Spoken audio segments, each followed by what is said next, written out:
Mais pour le coup, Kittle, depuis son arrivée dans la ligue, j'adore ce joueur, j'adore le regarder jouer. Je suis en parfait désaccord avec les deux camarades. Maston Packer. Excellent. S'il continue Magique. alors qu'il est taillé comme un tuteur en géranium en plus. Et salut à tous et bienvenue dans un nouvel épisode du Front Office Rewind Week 15. On s'approche doucement mais sûrement de la fin de saison régulière pour aller vers les playoffs. Et petit disclaimer, on est désolé d'avance, il n'y a pas eu de preview cette semaine. Pourtant, on a essayé avec Doug et avec PA de vous tourner un épisode samedi, mais ça n'a pas été possible. Vous le savez, pour nous, c'est compliqué ce mois de décembre. Entre vie professionnelle et des petits problèmes techniques, on a eu du mal à se coordonner. Ça va revenir à la normale. En tout cas, je suis bien accompagné aujourd'hui. Faut vous le dire, l'année prochaine, on fera les portes ouvertes pour les Journées européennes du patrimoine avec Doug, parce que préparer le conducteur avec Doug juste avant l'émission, c'est quelque chose. Il y a de la musique, il y a des punchlines, il y a du décor Il y a de qui se crée. l'entertainment. Il y a de l'entertainment. Voilà. Doug, comment vas-tu ? Salut l'équipe, salut tout le monde. Bah, écoute, ça va bien. Week 15 déjà. C'est passé trop vite cette saison. C'est passé tellement vite qu'on se permet de rater des épisodes. Ouais, on est désolé pour ça. On va dire les coulisses. Hein. On a vu qu'on a essayé on a pris un logiciel gratuit au début d'année parce qu'on est des énormes pinces. Mais grâce à tous les dons que vous n'avez pas fait, du coup, on a pu se payer maintenant un logiciel payant. Et donc, on va pouvoir agrémenter la chaîne de quelques lives sauvages, de quelques petits épisodes en plus, où tout le monde aura la main sur la technique, parce qu'on va pas se mentir, on a quand même des gros boomers dans l'équipe, dont je fais partie, qui sont pas capables de sortir autre chose que Word et Excel. Donc voilà, là, on nous a mis un logiciel facile à utiliser. Et logiquement, on devrait pouvoir tourner aussi de notre côté. Donc tant mieux. Ouais, je ne peux que suivre tes propos, Doug. D'ailleurs, la preuve, c'est la deuxième fois qu'on enregistre. Car j'ai foiré 3 minutes d'enregistrement juste avant, et c'est la deuxième fois qu'on tourne et qu'on fait les mêmes punchlines. C'est incroyable. C'est la magie de la télé. Exactement. Donc, on vous rappelle, du coup, déjà, avant toute chose, n'oubliez pas de nous suivre sur les réseaux @le front office sur X et sur la nouvelle plateforme à la mode Blue Sky, dont vous ne verrez jamais Doug, parce que voilà, Doug le maquisard, voilà, tout seul sur sa montagne, qui résiste envers et contre tout. Il s'en fiche, Doug, il est là tout seul et il est bien content. Bien sûr, sur Instagram, et surtout, venez nous rejoindre sur le Discord. Ça doit être aussi le front office. On est un peu plus de 120 maintenant. Il y a du monde, c'est vivant, ça parle dans tous les sens. Que vous soyez fan d'une franchise ou de ce sport de manière générale, venez, tout le monde est le bienvenu pour débattre, pour échanger. Carrément, on a des petits rendez-vous récurrents, des petits mèmes qui se mettent. On a les notes du professeur Guilty sur les Lions. On a des petits rendez-vous comme ça qu'on aime bien. Donc non, c'est très très très sympa, quoi. C'est le seul réseau où je suis en réalité. Voilà, mais c'est déjà très bien. En plus, la commu est assez active. Et c'est vrai, les notes du professeur sont toujours très intéressantes. Là, cette dernière, encore hier. Moi, à chaque fois, je lis ça avec grand plaisir.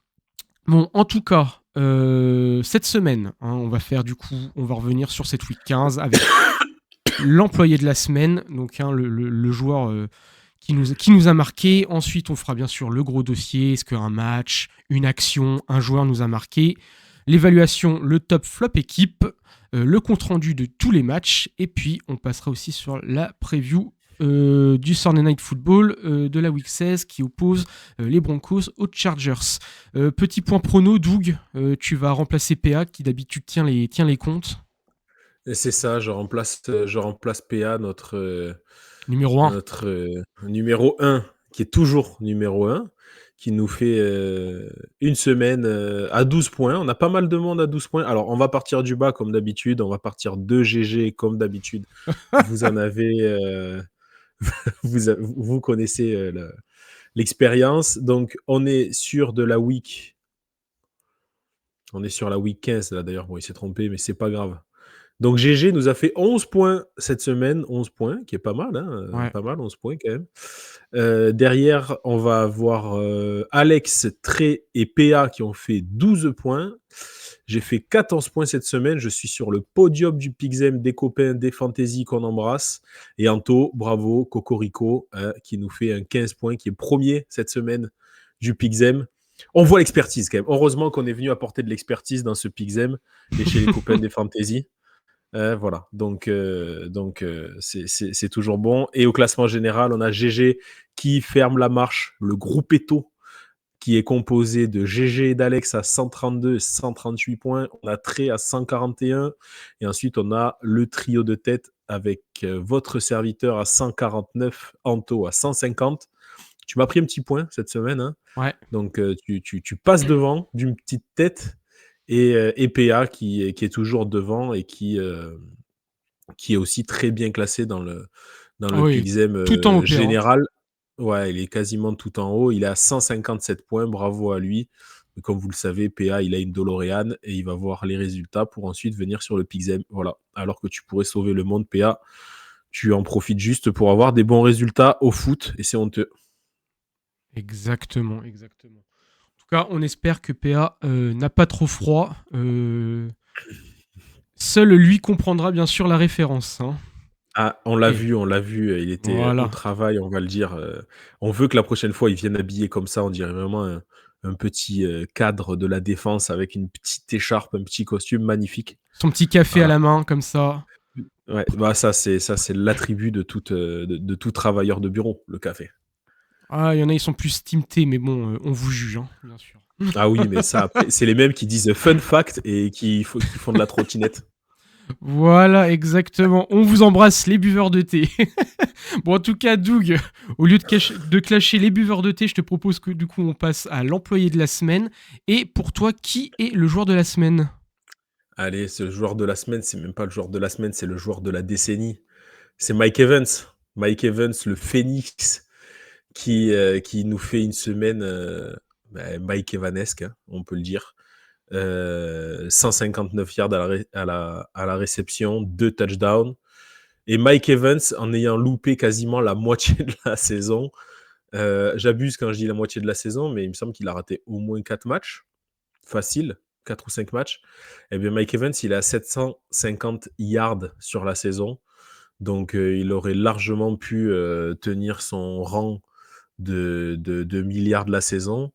Je pense qu'il peut y arriver encore, il reste malgré 3 matchs. Hein. toutes ces blessures. Et ouais. Donc, il va y arriver. C'est ça qui est incroyable, c'est que Mike Evans, en ratant, combien il a raté de matchs? J'aimerais bien voir ça, tiens.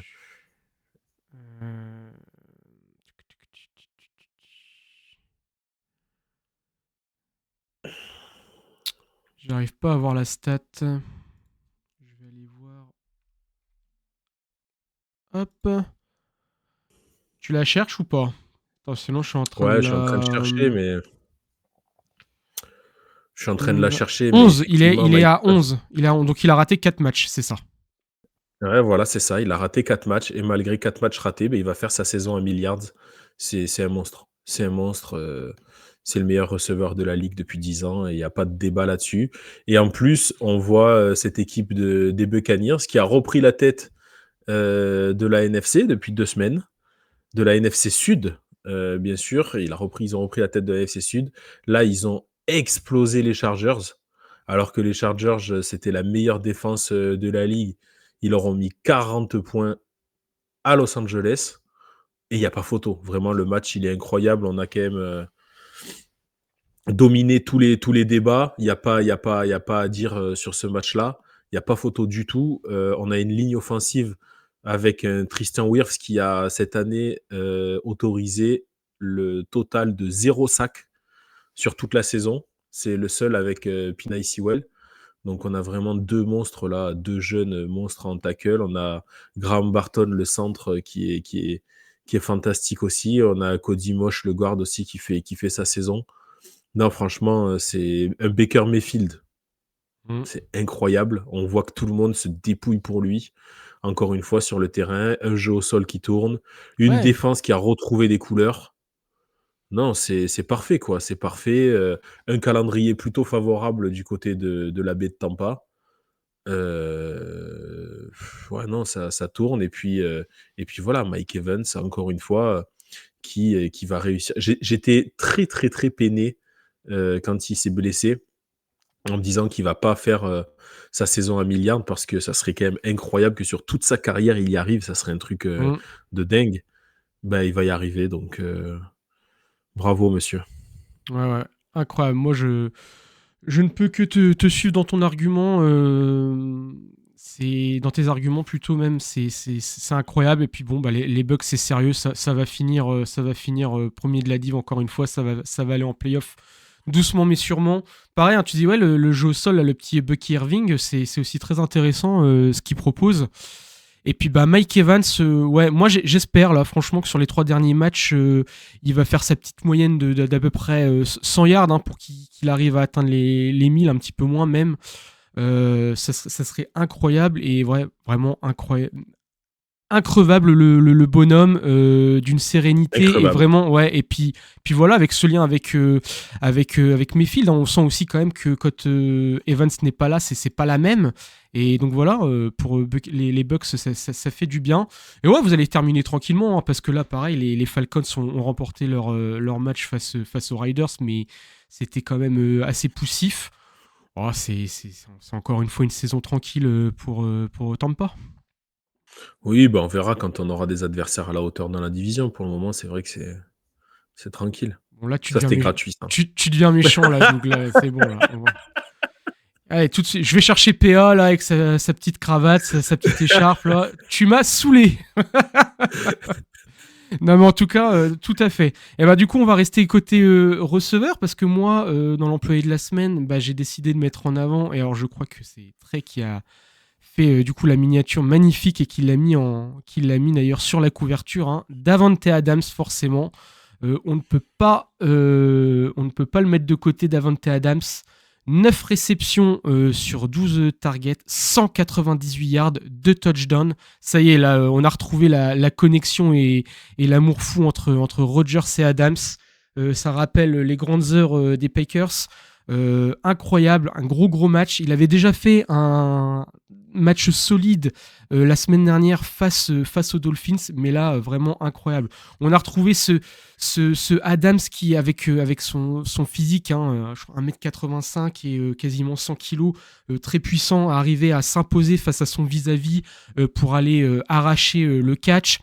Et puis cette capacité aussi après, que ce soit dans son explosivité ou dans sa lecture du jeu, à faire les yards après réception.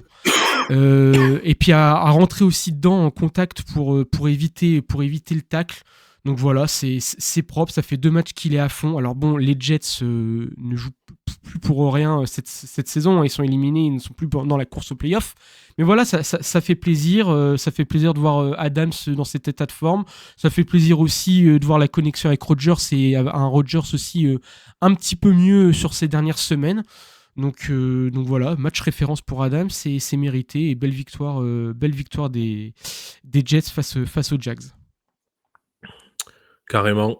On a vu cette connexion qui m'a rappelé les belles années de Green Bay, Mm. où on a un Aaron Rodgers, Rodgers. pardon, poulain. Un Aaron Rodgers qui est allé chercher son go-to guy toute l'après-midi. Il y a cette capacité à se dire, on sait qu'il va lancer sur Adams. Il y a quand même Garrett Wilson à surveiller. Il y a quand même un petit peu de monde à côté. Mais là, sur ce match-là, on savait qu'il lançait dessus, que Adams était en feu et pourtant, on ne l'a pas arrêté. Donc, c'est ça qui fait la différence entre les bons joueurs et les grands joueurs. C'est que le grand joueur, même quand tu sais que c'est lui qui va avoir le ballon, tu n'arrives pas à lui enlever. Et là, c'est ce qui s'est passé cet après-midi. Alors oui, oui, c'est le seul point noir, on va dire, c'est que c'est un coup d'épée dans l'eau, quoi. Voilà, ça sert à rien. C'est comme danser avec sa sœur à l'arrivée. Voilà, il n'y a pas de. Ils ont fait ça, mais ça sert à rien vu qu'ils sont déjà éliminés. Mais ça fait toujours plaisir de voir cette connexion. Ça fait toujours plaisir de voir Rodgers avec un bon bras. Ça fait toujours plaisir de voir Adams mettre des touchdowns. Donc on va pas bouder notre plaisir là-dessus, mais effectivement, ça sert à rien. Exactement. Même côté Jaguars, hein, dans l'autre sens, hein, c'était plutôt un bon match. Les Jags qui passent encore à côté. Pareil, coup d'épée dans l'eau, hein, ils sont éliminés depuis un bon moment aussi. Mais voilà, c'était un match intéressant. Ça aurait pu être un match ennuyeux, mais il y a une belle opposition des deux équipes. Ça s'est joué jusqu'à la fin. Donc voilà, on ne boude pas notre plaisir. Hein. C'est ça, on dirait un petit peu les gars dans tous ceux qui ont fait des sports co connaissent ça. Les gars qui sont très bons à l'entraînement, les joueurs d'entraînement, on appelle ça. Les gars à l'entraînement, ils sont très bons, ils te mettent des tampons, ils sont trop forts, ils traversent le terrain et quand tu arrives en match que ça compte, il n'y a plus personne. Ben là, c'est un petit peu ce qui s'est passé. On a 2 équipes d'entraînement en fait. Et tout le monde savait il y avait pas de pression, il y a rien du tout. Ben, les gars sont bons. Alors, est-ce qu'ils sont bons maintenant parce qu'il faut aller assurer un contrat pour l'année prochaine ou juste bon, je sais pas, mais c'est un petit peu l'impression que ça m'en a fait. Après, ceci dit, on a eu du spectacle et puis on s'est régalé. C'est tout ce qu'on demande quand on allume notre télé le dimanche. Hein. Ouais, tout à fait, tout à fait. Bah, de toute façon, hein, c'est toujours le débat, mais il n'y a pas vraiment cette situation normalement de tanking, en tout cas en NFL. Les joueurs. J'y crois pas. Ouais, voilà, exactement. Pas comme dans d'autres sports. Bon, c'est dommage, il n'y a pas GG pour être là. J'aurais pu te lancer sur le basket. Tu aurais pu dire que c'est un sport de préau. Et puis, GG aurait pu parler des histoires de biscottes dans le rugby. Ça aurait été magnifique encore. C'est le running gag.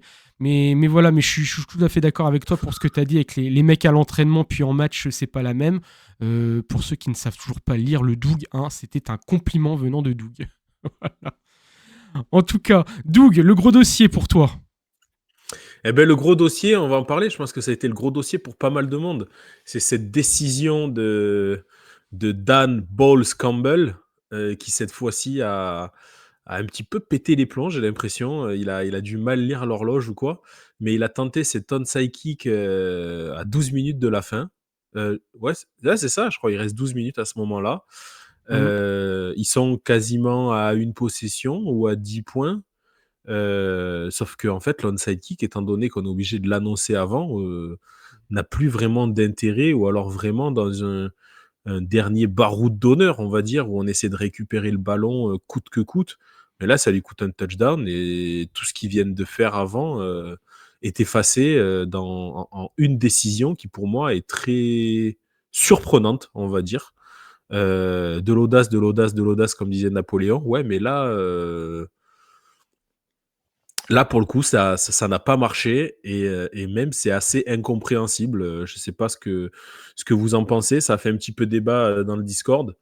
N'hésitez pas à dire ce que vous en pensez dans les commentaires, vous de votre côté, parce que je ne vois pas bien l'intérêt à ce moment-là et dans ce momentum de tenter cet onside kick, de prendre ce touchdown et vraiment de massacrer la dynamique, de tuer ton attaque qui vient de passer parce qu'il fallait se les peler, la défense des Bills. Incroyable. Ça a mis des gros contacts, ça a mis des énormes tampons tout le match. Ce match, c'est incroyable. D'ailleurs, si vous avez cette saison un match à montrer à un copain qui voudrait se mettre à la NFL, vous le mettez là devant, il va se régaler. C'est le Seigneur des Anneaux, le truc, hein, ça s'arrête jamais. Hein. Donc, mettez-le là devant, ça part dans tous les sens. Mais quant à ton attaque qui a réussi encore une fois à remonter le terrain, à mettre un touchdown, ça a pris je ne sais pas combien de possessions, ça prend 4-5 minutes pour remettre ce touchdown et qu'en 10 secondes, les autres font pareil, c'est extrêmement décourageant. C'est extrêmement décourageant, donc je ne comprends pas cette décision du côté de Dan Campbell, qui pour moi est sur un siège éjectable aujourd'hui. Non, je déconne. Pas du tout. C'est le gars qui s'avance pas du tout, qui a le mérite d'être viré, vraiment. Vu la saison des Lions, c'est sûr que non. Mais là, ouais, je sais pas. Pour moi aussi, c'était peut-être un peu trop tôt. Est-ce qu'ils n'ont pas voulu essayer de déstabiliser les Bills, essayer de tenter quelque chose d'un peu impétueux, j'en sais rien. Mais c'est sûr que c'est très mal. C'est un mauvais choix du côté des Lions. Donc. C'est facile de parler après, de dire c'était un bon ou un mauvais, comme on est en train de le faire. Ça c'est sûr. Et là, pour le coup, C'est pas comme quand il va Mais tenter une quatrième et qu'on a là, c'est pour le coup vraiment techniquement parlant, enfin tactiquement parlant, autant sur le niveau technique que tactique, voilà, c'est pas possible, quoi. ouais, je suis tout à fait d'accord. En tout cas, quel match, tu le disais. Je pense Oui, incroyable. on peut peut-être s'y arrêter 2 secondes dessus. Tu as commencé à en parler, mais c'est incroyable. Par exemple, tu vois, on a parlé avant de joueurs de la semaine, on a parlé de 2 receveurs. On aurait pu aussi très bien parler d'Amon-Ra St. Brown, hein, sur ce qui a été quand même incroyable. On peut on peut parler d'Amon-Ra St. Brown, on peut encore parler de Josh Allen, on peut encore parler de Jared Goff. Jared Goff qui est le premier joueur de l'histoire à lancer, je crois, plus de 500 yards, 0 interception, et perdre le match. Je crois, il y a une stat comme ça qui est assez marrante. Ouais, non, il nous a fait une Joe Burrow, là. Ouais, Cette année, on appelle ça une Joe Burrow. Il fait un match énorme. Ils perdent Montgomery, ils perdent des ouais. défenseurs encore. Les Lions, on va voir dans quel état ils vont finir cette saison, mais j'espère pour eux qu'ils vont réussir à tenir cette cadence parce qu'ils nous ont vraiment fait vibrer tout au long de la saison et les blessures pourraient bien être un petit peu un grain de sable dans le rouage, quoi. Ouais, qui pourrait gâcher les playoffs finalement, parce que la saison est grandement maîtrisée, presque même, oui, même historique pour les Lions. Comme tu dis, Jared Goff, là encore, il fait une stat de dingue. Pareil, ça casse des stats, ça casse des records à tout va du côté des Lions. Ils sont beaux, ils sont agréables à voir jouer, Mm. ça marque des points. Ils sont bons tant offensivement que défensivement. Bon, là, ils se prennent 48 pions, mais en même temps, ils en mettent aussi 42 à une très très bonne défense des Bills. Mais c'est vrai que là, les blessures, ça commence à faire mal et on se demande si le Lion ne va pas arriver blessé pour les playoffs avec une patte en moins, hein. C'est ça, c'est ça. Donc, donc on espère pour eux. Là, peut-être, vu que c'est solidifié, peut-être reposer un peu tout le monde jusqu'au playoff, je sais pas. Peut-être, c'est peut-être aussi une des solutions. C'est toujours compliqué parce qu'après, tu arrives avec aussi des mecs un peu moins chauds, forcément, qui Mais n'ont. tu peux pas. Ouais, de On toute va en façon. parler après, mais ils sont même plus premiers de leur div. Oui, ils sont plus premiers de leur div en plus, c'est vrai. Donc, ouais, c'est peut-être compliqué. Bon, la saison restera quand même belle et marquante pour la franchise, mais c'est vrai que ça serait dommage que ça se termine sur un petit tour et puis au revoir pour les playoffs, quoi. C'est ça. Qu'est-ce qu'il leur reste fais voir, je vais regarder leur calendrier du côté de Alors, Détroit rapidement. il leur reste les Bears, les 49ers et les Vikings.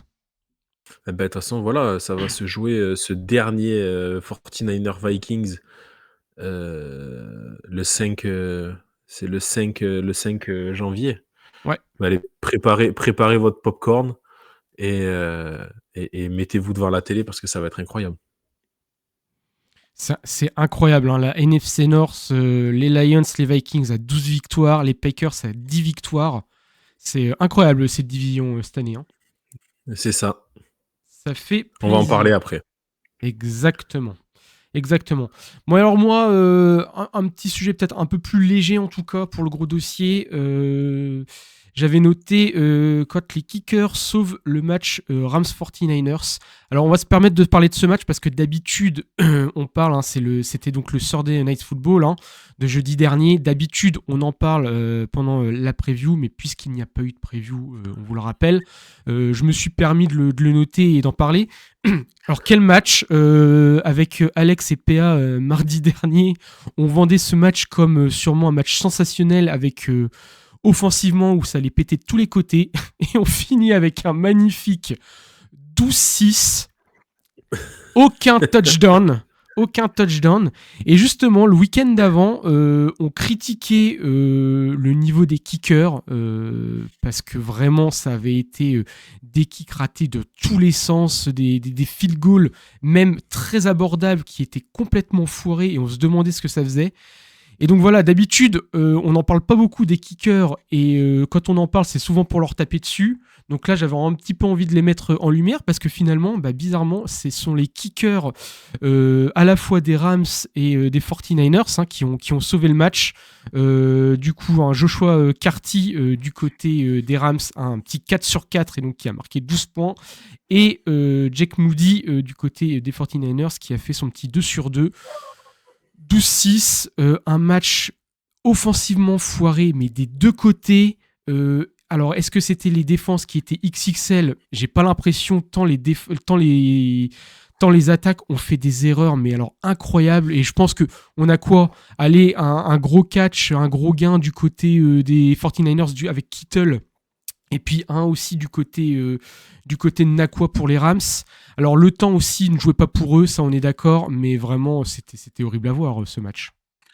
On a retrouvé les grandes années des Thursday Night Football, Catas. Pourtant, ça aurait dû être une belle affiche sur le papier au début de saison. On se rend compte qu'à l'arrivée, c'est deux équipes qui ont quand même rencontré beaucoup de difficultés, beaucoup de blessures tout au long de la saison, et qui arrivent, eux, déjà un petit peu en bout de course.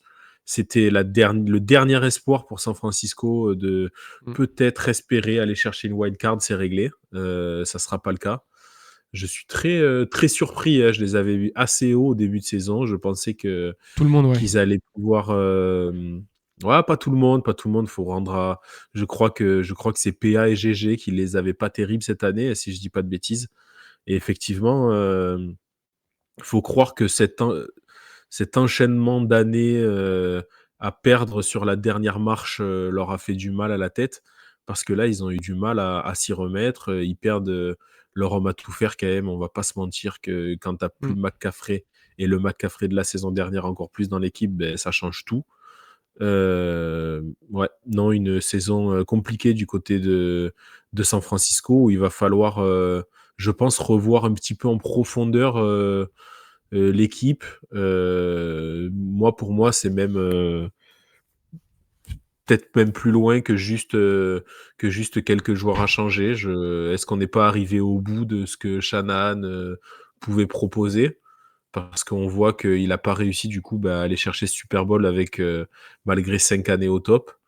Est-ce qu'il ne faut pas passer à autre chose ? Je ne sais pas, franchement, ça va être un petit peu compliqué du côté de San Francisco cette intersaison, et j'ai hâte de voir comment ils vont réussir à goupiller tout ça. Ouais, je te rejoins. On peut se poser des questions sur Shanahan, alors même s'il a quand même emmené San Francisco. Grand respect, bien sûr. Voilà. Bien sûr. Voilà, mais il faut quand même dire, ou c'est cette capacité aussi à peut-être à changer son playbook, à changer sa vision de jeu, à amener son équipe. Et par exemple, c'est très bien que tu sois là, parce que tu es le premier à en parler à chaque fois, mais par exemple, côté, et j'en parlais juste avant, mais côté Rams, un McVay, par exemple, qui lui, pour le coup, arrive à plus facilement bricoler et à faire avec ce qu'il a, et à chaque fois à se remettre en place, en fait. C'est ça, McVay, il se réinvente tout le temps. Peu importe l'équipe qu'il a, peu importe les joueurs qu'il a à sa disposition, c'est le MacGyver du coaching NFL, quoi. Avec le peu qu'il a, il a bricolé au début de saison avec des blessés, et pourtant il est encore là. Et je sais pas, il me semble qu'ils vont aller chercher peut-être une place de wild card, ça m'étonnerait, mais ouais, voilà, les Rams, ils peuvent, là, ils sont quand même pas trop mal, les Rams. Je sais pas comment faire pour voir un petit peu une playoff picture à l'instant T, là. Là, actuellement, ils sont 8-6. 8-6. 8-6 et premier en NFC West. Ben oui. Ah oui, non, effectivement, ils vont aller chercher cette place. Si. Alors attention, il y a quand même le combat avec Seattle, qui sont aussi en 8-6. Où c'est serré. De toute façon, il leur reste Jets, Cardinals, Seahawks. Cette dernière semaine, j'ai pas d'y être parce que ça va être la dernière semaine, mais elle va être intense. Il va y avoir du suspense. Ah là là, il va y avoir du suspense, on va se régaler, je pense. Il y en a, ils vont exploser de joie, et il y en a, ils vont voir leurs rêves tomber en lambeaux, littéralement. C'est ça. Mais là, il va falloir. C'est bien, ça donne jusqu'à la dernière semaine, jusqu'au dernier match, peut-être jusqu'à la dernière action.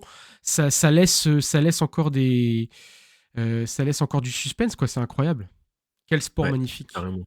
Quel sport. C'est vraiment la plus grande ligue, quoi. Ceux qui écrivent les scénarios tous les ans sont trop forts. Voilà, exactement. Tout à, tout à fait. Non, mais tout à fait. Ok, bon, bah, très bien, Doug. Je pense qu'on en a assez parlé. En tout cas, oui, hein, sur ce match, je crois que tu le disais, mais bah, forcément, un match intra-division. Mais là, les Rams, avec cette victoire qui enterre les 49ers, hein. Même Ouais, s'ils sont c'est réglé. qu'en 6-8, là, c'est bon, c'est terminé, hein. Ben, on voit. Ouais, je pense que c'est terminé pour eux. Ouais. C'est terminé. De toute façon, les Vikings. Les 49ers, je sais pas, ils terminent avec quoi les 49ers? Les Dolphins, les Lions et les Cards. Aïe, aïe, Ouais, aïe. Ouais, c'est compliqué. C'est compliqué. Non, mais écoute, il y a peut-être besoin de ça aussi parce que être à stop niveau pendant toutes ces saisons, bah, on s'endort un petit peu forcément. On colmate pas les gros défauts. On se dit que ça passe chaque année, donc pourquoi pas continuer comme ça. Faut peut-être aussi ça pour se réveiller un peu et puis pour relancer un gros chantier. carrément, carrément. De temps en temps, ça peut faire du bien. Mais là, ils passent vraiment à travers pour le coup. Peut-être, ouais. Peut-être de la fatigue aussi sur le long terme, hein, parce que De la lassitude, ouais, de de la la lassitude, lassitude, bien sûr. enchaîner autant de saisons avec alors autant de matchs déjà, ça fatigue le corps parce que ils ont quand même un bon bloc de joueurs qui ont enchaîné les matchs de playoff là, depuis quelques saisons, donc ça fatigue. Et puis oui, à force de gagner et tout aussi, on se rend plus compte et il y a une sorte de légèreté qui s'installe en fait. Et des fois, perdre, ça remet les idées en place. Donc voilà. On verra bien. Exactement. Bon, écoute, on va passer aux évaluations. Doug, quelle est ta top équipe de la semaine? Eh bien, ma top équipe de la semaine, pour faire plaisir à mon ami Olive, qui me dit: Vous parlez jamais des Vikings, vous parlez jamais des Vikings. Eh bien, on va parler des Vikings. Et ça fera plaisir aussi, comme ça, à notre ami Albiniesta, qui est très Mmh. actif sur le Discord.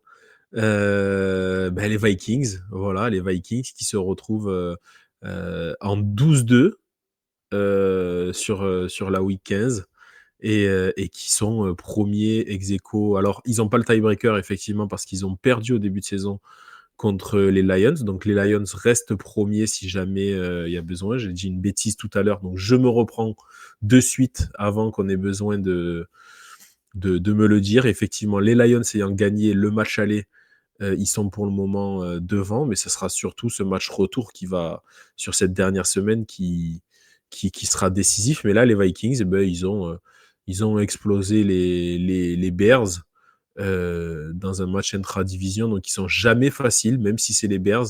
Mais bon, les Bears, là, n'ont pas été terribles. Et j'en profite avant pour quand même passer un petit message de soutien. Je sais qu'il nous écoute à Randy Moss, et qui nous écoute pas du tout, mais qui a battu le cancer et ça, c'est. J'ai vu un post passer où quelqu'un qui disait le cancer a attaqué qu'un seul organe et on fait pas un contre un avec Randy Moss. Et c'est, Mmh. et c'est un petit peu ce qui s'est passé. Donc ça fait toujours plaisir. Voilà, c'est des bonnes nouvelles, ça, quoi qu'il arrive. Mais voilà, les Vikings qui sont en 12-2, je suis parti dans tous les sens, 12-2, qui gagnent ce match-là encore, qui sont un sacré poil à gratter dans la chaussure. Un sacré poil à gratter dans la chaussure, ça se dit pas du tout. Je suis en train de faire un crossover d'expressions, mais qui sont Ouais, un tu peux poil à gratter inventer. pour les Lions. Ouais, Fais-toi un plaisir. caillou dans la chaussure ou un poil à gratter.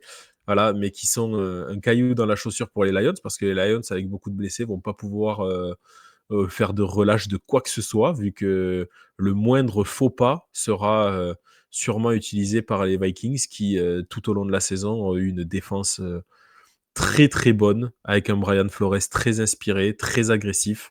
Mon meilleur investissement de l'année en fantasy, c'est d'avoir pris les Vikings en def, parce que ça met des points tous les week-ends. Donc, très bonne défense. Sam Darnold qui revit du côté du Minnesota. Là encore, 231 yards, un touchdown, une interception. C'est pas en fait, en attaque, c'est pas incroyable. C'est la On va défense pas se surtout sur mentir. ce match, je trouve, moi, qui a fait la Voilà. Et puis même différence. sur tous les matchs, de manière générale, c'est quand même la défense. La défense et un Justin Jefferson qui, comme tout à l'heure, je le disais avec, euh, avec mince, notre ami des Jets, Ah, Adams. Adams, voilà, on sait que ça va lancer sur lui. Alors, il a Addison avec, qui est quand même un très très bon complément. Oh oui. Hawkinson aussi, qui est un bon complément aussi. Mais voilà, on sait que le ballon va aller sur Jefferson. Darnold arrive quand même à lui mettre le ballon dans les mains et à scorer. Donc, en attaque, c'est pas flamboyant, mais ça gagne. C'est pas des plays de 40 yards. C'est beaucoup de petits gains, mais beaucoup de petits gains qui avancent. C'est une grosse machine et bravo à eux, quoi. On voit que Kevin O'Connell fait un travail incroyable du côté des Vikings et Brian Flores aussi. Donc, c'est ça, moi, ce genre de duo-là, de très bons coachs défensifs, mais qui reste coach défensif et un esprit un peu plus créatif en attaque et qui est coach principal, pour moi, c'est la meilleure recette dans un front office. Ouais, bah plutôt d'accord. En tout cas, ça se dessine très bien du côté des Vikings avec ce niveau-là de coaching. Et moi, je suis plutôt d'accord avec toi. Moi, très clairement, hein, ils mettent 30 points, mais c'est vraiment une victoire défensive pour le coup, je trouve, de la part des Vikings. Parce que même quand tu regardes les stats, parce que c'est vrai, ils mettent 30 points, mais quand tu regardes les stats, c'est pas flamboyant. Voilà, Sam Darnold t'a dit, il fait son match, mais il fait sa petite interception, il fait son petit 24 sur 40. Même le Justin Jefferson, hein, il est à 73 yards. Alors bon, c'est déjà très bien, hein, mais pour un Jefferson, ça paraît même limite un match moyen, plutôt tranquille. Hawkinson qui revient de blessure, hein, encore, il revient bien. Ça, c'est aussi très intéressant. Très bon Aaron Jones aussi au niveau du sol. Mais c'est vrai que c'est cette défense-là qui fait plaisir. Et tu te dis, ouais, moi, je suis l'équipe adverse. J'ai pas envie de les affronter, les Vikings, en playoff. Parce que vraiment, ils vont être chiants jusqu'au bout. Et ils ont un bon équilibre. Et tu te dis, s'ils restent avec cette défense aussi forte et aussi haut niveau, si t'as un Justin Jefferson ce soir-là en feu, si t'as un Addison en feu, bon courage derrière pour se les coltiner, quoi, tout le match, quoi. Et on sait qu'un Aaron Jones est toujours très bon dans les playoffs. Tout à fait. Non, mais c'est vrai, c'est pas une vanne du tout. Il a toujours fait du côté de Green Bay, il a toujours fait des grosses fins de saison et voilà, ils l'ont dans leur roster et tu sais qu'à tout moment, un Aaron Jones, il peut te planter un match où il fait gagner l'équipe aussi, si jamais c'est pas les autres, quoi. Je trouve qu'il fait une bonne saison en plus, Aaron Jones, pour le coup. Il fait une très bonne saison, très correcte. Donc, non, ça a été un beaucoup des Vikings. Voilà, pareil, du coup, pour les playoffs, Hawkinson sera revenu, à mon avis, à 100%. Voilà. Limite, en fait, ouais, ça va être surtout... En fait, le facteur côté Vikings, ça va être la défense, parce que je pense les deux défaites des Vikings, c'est quand la défense était plutôt aux fraises, et tu sens que c'est vraiment là où ça va jouer côté Vikings, en fait. Parce que de toute façon, côté offensif, ils ont les armes, en fait. Ils ont les noms, ils ont les armes. Jefferson, Addison, Hawkinson, Jones, tout ça. S'ils ont envie, même un K-Maker, c'est plutôt pas dégueulasse. Donc, voilà. Ouais. Carrément. Donc, ouais, du coup, en plus, c'est bien. On fait le lien. Tu parlais des Vikings. Moi, en top équipe, j'ai envie de parler des Packers. Les Packers qui sont allés s'imposer 30-13 face aux Seahawks. Alors pareil, là, les Packers qui ont fait... un petit peu comme les Vikings, j'ai l'impression. Ils ont mis 30 pions. C'était plutôt pas mal. Ils ont fait leur stats, notamment Jordan Love, Josh Jacobs qui a aussi été très impactant. Au niveau des receveurs, ça a été un peu plus calme. En tout cas, ils se sont bien dispatchés les ballons. Mais c'est surtout au niveau défensif, ils ont mis une pression constante sur l'attaque des Seahawks qui ne pouvaient rien faire. Que ça soit la pression sur Geno Smith qui s'est pris quand même 7 sacs. Le bonhomme, il est sorti d'ailleurs sur blessure. Alors, apparemment, c'est pas trop grave et il risque de revenir avant, en tout cas, le début des playoffs. Donc, bon, normalement, les Seahawks devraient pas trop s'inquiéter à ce niveau-là. Mais ils ont fait 7 sacs, notamment un Jerry Cooper ou un Kingsley Enagbar. Je sais pas si je dis bien le nom comme d'habitude, je les écorche tous de toute façon, mais très très gros match de la défense des Packers. Un Jordan Love pas flamboyant, mais qui a été très propre, hein, 20 sur 27, 229 yards et 2 touchdowns. Donc voilà, c'est pas les stats par exemple d'un Josh Allen, mais il ne fait pas d'erreur et il distille très bien tous ses ballons, hein, entre Watson, Jacobs, Douve, Kraft et puis Reed aussi. Donc voilà, pareil, c'est sérieux du côté de Green Bay, c'est bon offensivement, c'est bon défensivement. Ils ont totalement éteint l'attaque des Seahawks qui pourtant c'est un sacré morceau depuis le début de saison. Euh, donc voilà, j'espère pour Green Bay que ça va continuer parce que vraiment c'est beau à voir. Et finalement, ils sont quand même à 10 victoires pour 4 défaites et ils sont que 3e de leur division. Mais parce que juste devant, ils ont 2 rouleaux compresseurs qui sont les Vikings et les Lions. Mais sérieux, c'est très sérieux les Packers aussi, hein. Les Packers ont réussi. C'était vraiment un gros problème pour Matt LaFleur depuis qu'il était arrivé à Green Bay. C'était avoir un coordo défensif qui tienne la route. C'est le 3e déjà depuis qu'il est arrivé. On a l'année dernière Joe Barry qui était venu et on en attendait beaucoup. Et finalement, il s'est tourné vers un pote de collège qui l'a récupéré, Jeff Hafley, qui était à Boston College et qui est arrivé à l'intersaison et qui fait du très gros boulot, je trouve, du côté de Green Bay. Il y a beaucoup de mérite à mettre sur son nom parce que franchement, il a vraiment changé les systèmes. Il a vraiment. Là, il joue. Du coup, ils ont ce Edgerrin Cooper qu'ils ont récupéré à la draft qui fait vraiment une très très belle saison, qui est un très bon complément à Quay Walker. On a vraiment la ligne défensive qui a monté de niveau vraiment cette saison malgré quelques départs. Donc c'est vraiment on a l'apport de Xavier McKinney qui est même pas à souligner, quoi, tellement c'est énorme ce qu'il a apporté sur le backfield défensif. Et même des mecs comme Nixon qui était retourneur et qui là se retrouve cornerback et pas infamant. Ouais. Donc voilà, tout le monde a vraiment élevé son niveau. Le système est très bien en place et ça permet à l'attaque de dérouler derrière. Donc effectivement, cette équipe des Packers qui est très jeune et qui est très prometteuse et qui fait plaisir à voir jouer. J'ai regardé ce match en intégralité. Je me suis régalé, vraiment.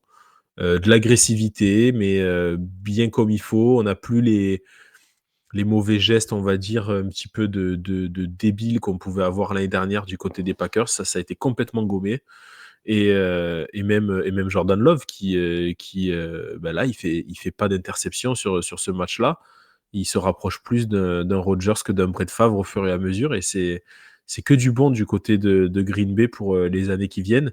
Et oui, avec leur bilan de 10-4, malgré leur 3e place, ils vont aller chercher une place en wildcard. Donc il va falloir compter sur eux. C'est pareil, il y a quelques équipes comme ça. En NFC, ça commence à faire pas mal d'équipes que tu n'as pas envie de voir, t'as pas envie de jouer, que ce soit les Vikings, les Packers, Tampa Bay.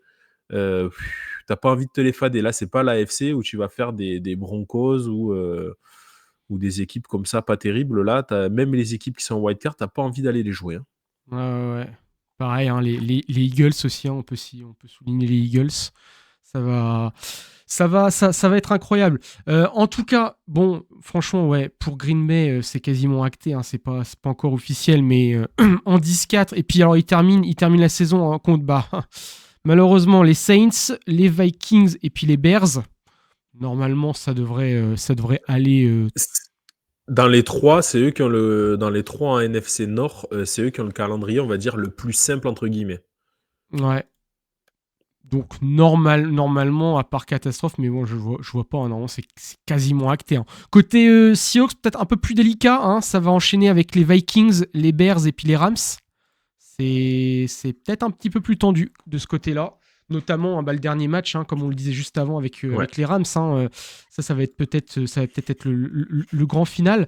Alors bon, ça va mieux du côté de Geno Smith, mais je suis pas sûr qu'il soit actif pour le prochain match contre les Vikings. Ça risque de faire mal, hein. Il risque de manquer effectivement parce qu'on a vu un Samuel un petit peu limité quand il est rentré sur le terrain. Ah, c'était Ouais, pas ça a été un beau. peu compliqué. Ouais, c'était pas beau, mais en même temps, la défense vraiment était masterclass des Packers. Mais de l'autre côté, si ça joue les Vikings, la défense, elle est pas dégueu non plus. Donc, Ah ben, c'est ça le problème. ça risque de faire mal pour les Seahawks. Les Seahawks, pareil, j'arrive pas. Un coup, il me hype, un coup, il me hype pas. C'est un peu en dents de scie. Il faut une belle saison en vrai, mais c'est un peu en dents de scie. Je sais pas, j'arrive pas à les lire les Seahawks. C'est ça, c'est la secrétaire au boulot qui est pas belle mais pas moche et au fur et à mesure, tu te dis: «Est-ce qu'aujourd'hui elle est bien ou pas?» Tu sais, tu arrives pas à savoir. Mais en la côtoyant tous les jours, ta perception change tout le temps. Mais c'est un petit peu pareil les Seahawks, quoi. C'est pas mal, mais c'est pas ouf, c'est pas l'équipe qui va aller faire la finale de conf, n'en déplaise à GG, quoi. Exactement. Ouais, du coup, maintenant qu'on parle des backstage tous les deux, on enregistre, il est actuellement 11h12, vous êtes peut-être à votre pause café, donc n'oubliez pas d'embrasser Martine, la secrétaire de la compta Non, de votre boîte. c'est pas Martine, quoi, c'est Christelle, c'est Christelle, Ah, c'est Christelle. 42 ans, elle a divorcé il y a pas longtemps, donc elle est un petit peu pimpante, elle fait attention, elle se remaquille depuis 1 an et te dit: «Oh, en fait, Christelle, pas mal». Non, mais non, en fait, Christelle, non, c'est pas possible. T'as l'air de bien les connaître, en tout cas, les secrétaires, donc ça fait plaisir. Tu nous feras un podcast ou un live sauvage sur les secrétaires dans les boîtes, ça sera magnifique. Bon, je pense qu'on peut passer à au flop équipe, Doug. Ouais. Eh ben vas-y, je suis à toi l'honneur. Hein. Eh ben, ma flop équipe, il y a un petit peu de préparation. Vas-y, Jingle. Ma flop équipe de la semaine, les Colts, avec magnifique Cirque Pender qui nous ont offert ce week-end, avec ce trick play magnifique qui termine en touchdown défensif, avec 2 passes latérales interceptées, avec Jonathan Taylor qui lâche le ballon avant d'entrer dans la head zone. Bravo les Colts. Bravo les Colts. Alors si vous êtes comme moi et que vous avez été subjugué par la musique qu'a lancé Doug, vous n'avez rien écouté à ce qu'a dit Doug. C'est incroyable. Alors c'était ça, hein, c'était ça aussi le petit côté clin d'œil des backstage, c'est qu'il a mis 3 minutes avant de commencer l'épisode à caler sa musique, sa foutue musique Pinder là. Je vous jure, on n'a pas commencé l'épisode avec Doug, j'étais déjà épuisé. Eh oui, mais attends, il y a quand même un petit peu de préparation technique, quoi, voilà. Mais non, les Colts, du coup, si vous l'avez pas entendu, effectivement, je sais pas si vous avez vu les images, mais c'est vraiment Pender. Là, ça a été vraiment Pender. Ils font un trick play là, où ils font une passe latérale, double passe latérale interceptée qui finit en touchdown. Derrière, Jonathan Taylor qui lâche le ballon ça c'est honteux. Le mec lâche le ballon avant d'entrer dans la end zone. Non, c'est pas possible. C'est pas possible du tout, de jouer comme ça. Richardson qui finit à 17 sur 38, 170 yards, 2 interceptions, 0 touchdown. Où vont les Colts? C'est quoi le projet? Ouais. Qu'est-ce qu'il y a derrière? Qu'est-ce qu'ils veulent mettre en place?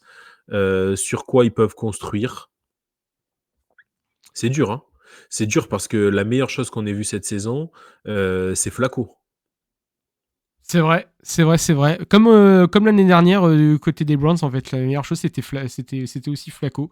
C'est incroyable. D'ailleurs, c'est bien, on en a déjà parlé, t'en as déjà parlé parce que Richardson, t'es familier du côté des Gators, hein, c'est bien ça. Oui. Mais ouais, le dossier Richardson, parce que le problème, c'est que Richardson, il a quand même un actif de blessure qui est incroyable. À lui tout seul, il refait toute la sécu. Et quand il est là, il y a 2-3 bombes un peu exceptionnelles, mais au-delà de ça, ça reste quand même très très light, quoi. Qu'est-ce qu'on en fait de Richardson? Là, t'es les Colts, on en fait quoi de Richardson? Parce que moi, il me rassure pas et je me dis, est-ce que le projet Richardson, faut pas tout de suite le balayer, en fait? Non, le projet Richardson, fallait pas le balayer, mais je pense qu'il fallait pas le remettre. Je pense que Richardson, c'était très bien qu'il soit sur le banc à apprendre derrière Joe Flacco, et je pense qu'il aurait fallu qu'il y passe la saison derrière Joe Flacco. Je Le mettre un pense peu que en là, couveuse comme Love, un peu? ben ouais, carrément. Il est hyper jeune. Il a quasiment pas joué parce que c'était la saison Covid du côté de Florida. talent brut, etc., de grosses capacités physiques, mais effectivement, des problèmes de lecture, des problèmes d'exécution. Je pense qu'il aurait fallu le mettre sous couveuse et puis le faire apprendre pendant 1, 2 saisons minimum, mais vraiment minimum du minimum, 2 saisons derrière un quarterback confirmé et qui t'apporte des garanties pour pas que tu sois dans les bas du classement pendant des années et que tes fans pètent un plomb. Mais là, c'est très très compliqué. Je vois pas le projet.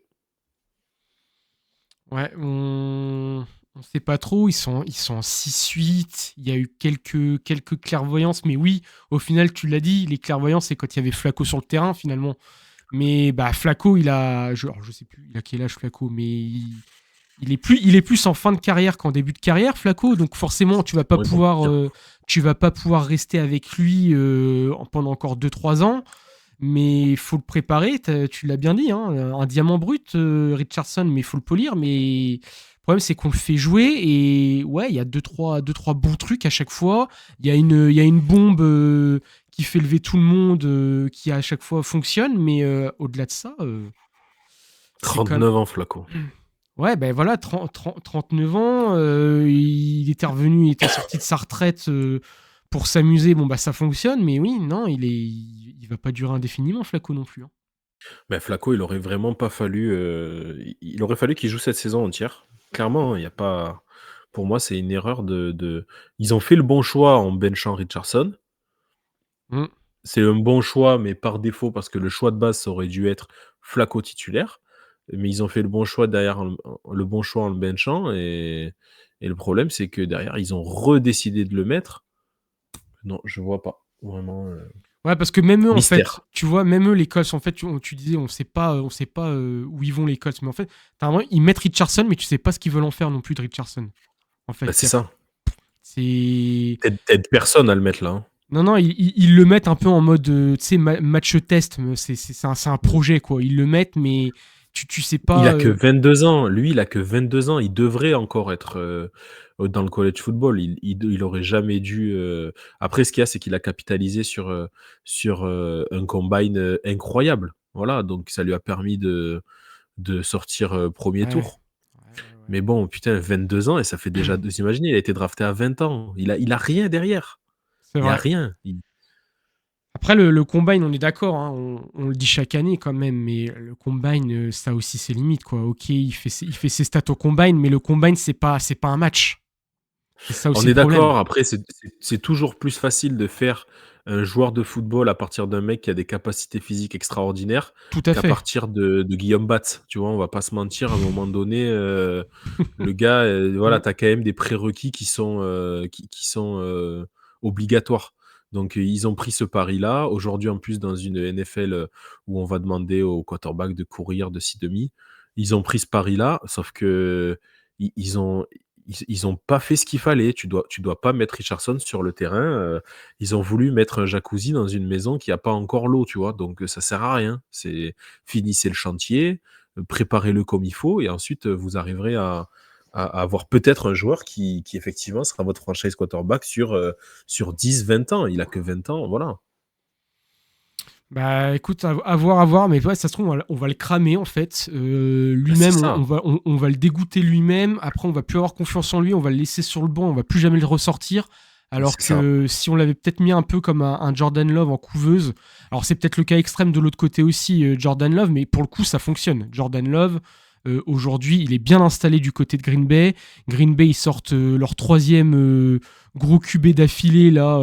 C'est incroyable aussi ce qu'ils font. T'as des équipes qui cherchent pendant 30 ans un QB potable, eux, ils t'en sortent 3 d'affilée, quoi. C'est ça, sur C'est 60 ans, sur 40 ans. voilà, c'est franchement c'est des magiciens. C'est peut-être aussi une façon de coacher, une façon de voir les choses. Bon, Green Bay, de toute façon, c'est quand même très à part la gestion. C'est quand même quelque chose d'assez intéressant qui ne laisse pas de marbre. Mais ouais, c'est dommage pour Richardson. Mais ouais, Richardson, voilà, on souffle, les Colts, on souffle. Ça va être une saison encore en creux. Et puis, bah, ils vont nous le resservir à moitié tiède l'année prochaine. Et puis, pareil, on va pas savoir. On va pas savoir vers quelle destination ils vont, les Colts, et puis ça va encore faire une saison très très moyenne. C'est ça. Malheureusement, Bon, en tout cas, moi de mon côté, je vais revenir un petit peu sur ce que j'avais annoncé dans le conducteur. J'ai pas de musique, Pinder. Parce que moi, sur mon conducteur, j'avais mis en flop équipe les Miami Dolphins. Mais je voudrais quand même être un peu plus clément avec eux parce qu'ils ont quand même été pas mal bouleversés par une sortie quand même, sortie sur civière. Et puis je crois qu'il y avait, ils lui ont mis, c'est quoi, ils ont mis un liquide, je sais plus quoi. Enfin, il s'est pris un sacré choc. Le receveur Grant Dubose, qui est sorti du coup sur civière du côté des Dolphins qui sont un petit peu maudits. Hein, un gros choc à la tête. Hein, après Tua, un receveur. Et du coup, je vais faire un packaging en fait parce que Houston de son côté donc ont battu les Dolphins dans un match 12-20 pour les Texans. Mais pareil, les Texans, on pourra en parler. L'année dernière, c'était l'équipe de la hype. Cette année, ils nous laissent un peu sur leur faim. Ils sont en 9-5. C'est pas flamboyant. Il y a des matchs, ils les gagnent sur le fil. Même quand ils gagnent là, contre des Dolphins un petit peu affaiblis et des Dolphins qui, pareil, ont une saison un petit peu bizarre, un petit peu biscornue. Ça fait une victoire, mais ça fait pas une belle victoire. Et puis, pareil, hein, les Dolphins, pour le coup, de leur côté, ils sont passés mais totalement à côté. Tua est passé, mais alors vraiment 29 sur 40, 196 yards, un touchdown, 3 interceptions. Alors, ils perdent, du coup, comme j'ai dit, Grant Dubose, mais ils perdent également Waddle sur ce match. Donc ça fait mal.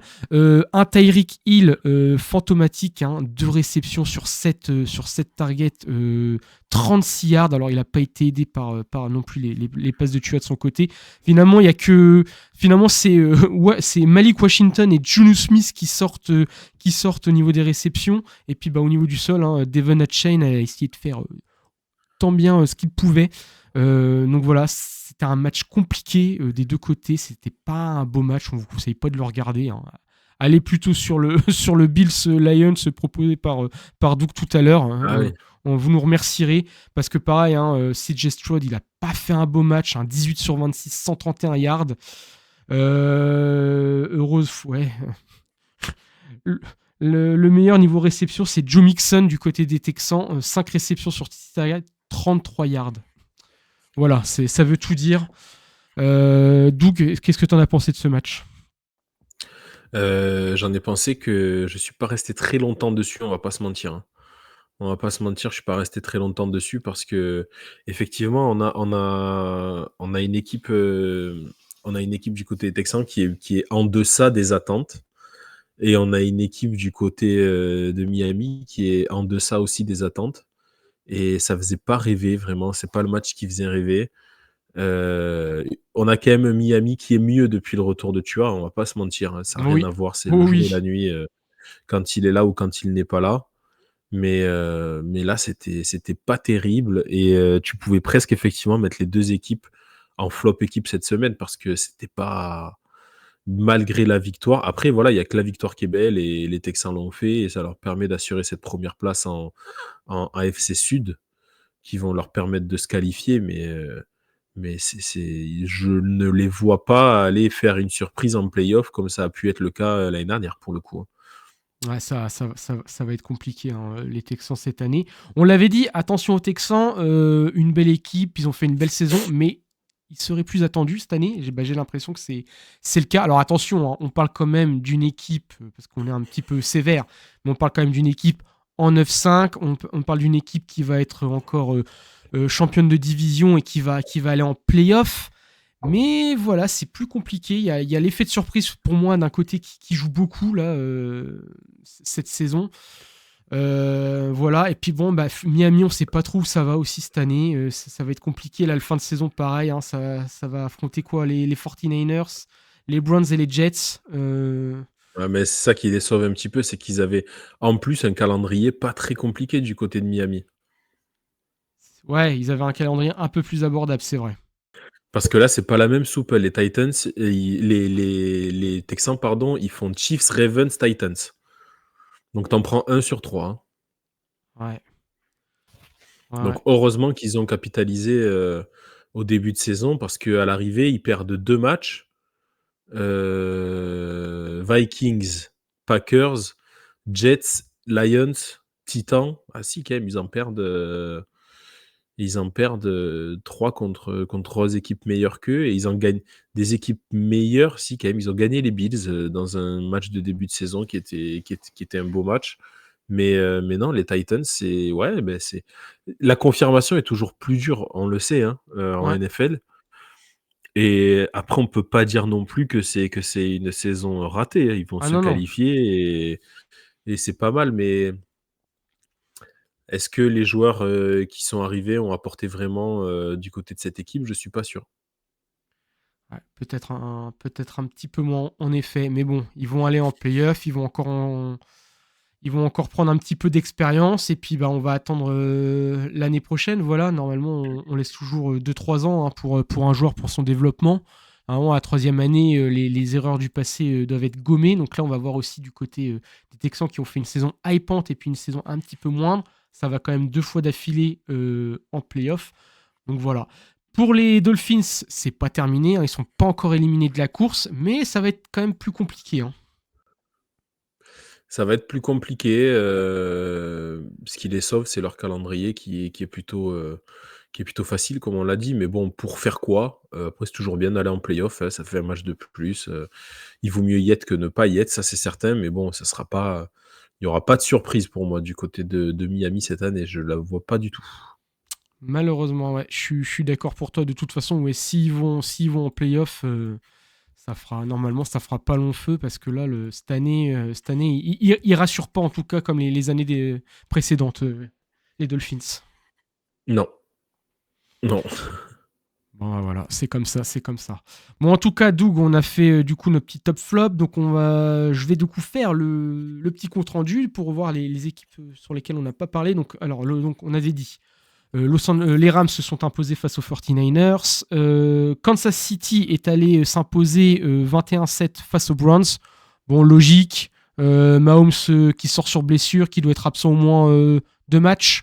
Bon, de toute façon, ils sont qualifiés, donc... Tu veux un petit fun fact, comme disent les utilisateurs de trottinettes? Ah, et les buveurs de thé, vas-y. Il y a 4 équipes qui n'ont pas marqué plus de 30 points cette saison.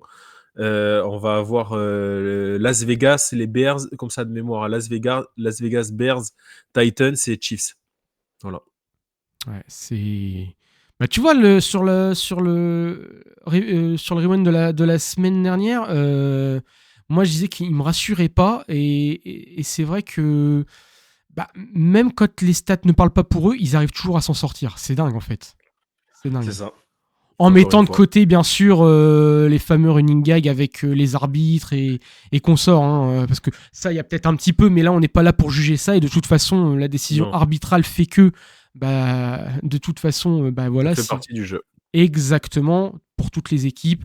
Il y a peut-être des fois, mais c'est comme dans tous les sports, souvent les grosses équipes comme ça ont toujours ce petit coup de pouce. Enfin, j'ai pas l'impression que c'est la première fois qu'on nous sort ça. De toute façon, même à l'époque, les Patriots en prenaient un petit peu plein la tronche à ce niveau-là. Donc de toute façon, c'est comme ça. Les équipes qui gagnent, c'est souvent comme ça. Mais c'est vrai que j'ai l'impression que de toute façon, les Chiefs, c'est vraiment l'équipe qui est maîtresse de son avenir. Elle décide de quel côté tombe la pièce, en fait. C'est ça. Donc voilà. Les Bengals se sont imposés 37-27 face aux Titans. Les Commanders se sont imposés 20-19 face aux Saints. Les Ravens se sont imposés 35-14 face aux Giants. Tu m'arrêtes, hein, donc si tu veux parler d'un match, hein, bien sûr. Les Cowboys se sont imposés 30-14 face aux Panthers. Du coup, les Jets ont gagné 32-25 face aux Jags. Les Texans ont gagné 20-12 face aux Dolphins. Les Broncos ont gagné 31-13 face aux Colts. On n'a pas parlé des Broncos, mais intéressante la saison des Broncos, en tout cas. Hein. Ouais, puis on va en parler là rapidement parce que du coup, c'est notre Thursday Night Football de cette semaine. Exactement. Du coup, les Bills se sont imposés 48-42 face aux Lions. Les Eagles ont gagné 27-13 face aux Steelers. Les Cards ont gagné 30-17 face aux Patriots. Les Bucks ont gagné du coup 40-17 face aux Chargers. Victoire 30-13 des Packers face aux Seahawks.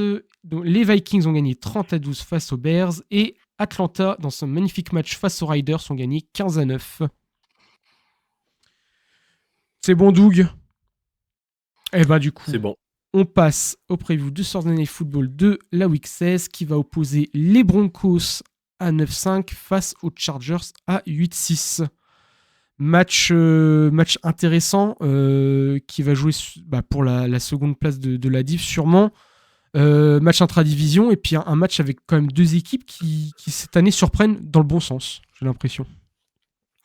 Oui, ça surprend. Moi, c'est la surprise vient plus des Broncos que des Chargers parce que je mets le capital bon coach bien plus haut que pas mal de monde. Et je pense que quand tu as vraiment un bon coach, et je pense que Jim Harbaugh est un vraiment bon coach, quand tu as un bon coach, tu arrives à faire quelque chose. En fait, quand tu as un coach qui est cohérent avec ses idées. Et c'est cette cohérence-là qu'il a apporté du côté des Chargers. Il a dit, je vais mettre une équipe défensive, on va courir. Malgré qu'on ait un Herbert qui a un très bon bras. Il sait utiliser le très bon bras d'Herbert. Mais à côté de ça, il a réussi à imposer sa patte. Et à l'arrivée, ils sont en 8-6. Et ils vont sûrement au moins avoir une wild card. Et de l'autre côté, les Broncos, eux, pour le coup, c'est une grosse surprise parce que ça dépendait énormément de Bo Nix. Et Bo Nix, ça a l'air d'être un bon, voire très bon quarterback. Donc, pareil, Peyton est cohérent dans ce qu'il fait. Et cette équipe des Broncos tourne bien. Alors, par contre, là, les Chargers, il va falloir qu'ils se reprennent après la fessée qu'on leur a infligée le week-end dernier. Donc, il va falloir absolument qu'ils se remettent la tête à l'endroit parce que sinon, ça peut mal finir la saison et rater ses playoffs. Donc, pour moi, il va falloir vraiment remettre les choses comme il faut. Et je pense, c'est un beau match. Je pense que je le regarderai. Je vais pas me lever pour regarder quand même un Broncos Charger, on va pas se mentir. Mais à regarder le lendemain en format 40 minutes, ça va être sympa. Et pour moi, je vais aller sur les Chargers parce qu'ils ont moins le droit à l'erreur que les autres. Ouais, tout à fait.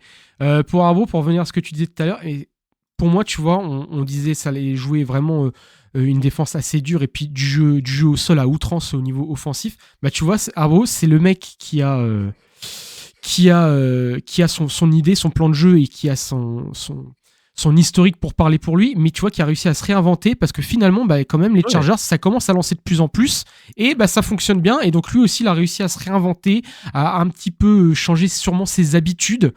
Qui ne changeait peut-être pas du côté c'était de Michigan hein, et qu'il était en NCAA. Oui, bien sûr, ouais, Michigan. Voilà où il y avait vraiment un plan de jeu un petit peu stéréotypé là-bas.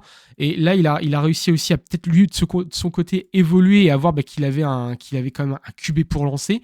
Donc c'est quand même plaisant à jouer. Moi, tu vois, tu pars du côté des Chargers qui ont moins le droit à l'erreur. Ça, je suis tout à fait d'accord avec toi. Mais moi, je vais partir avec les Broncos.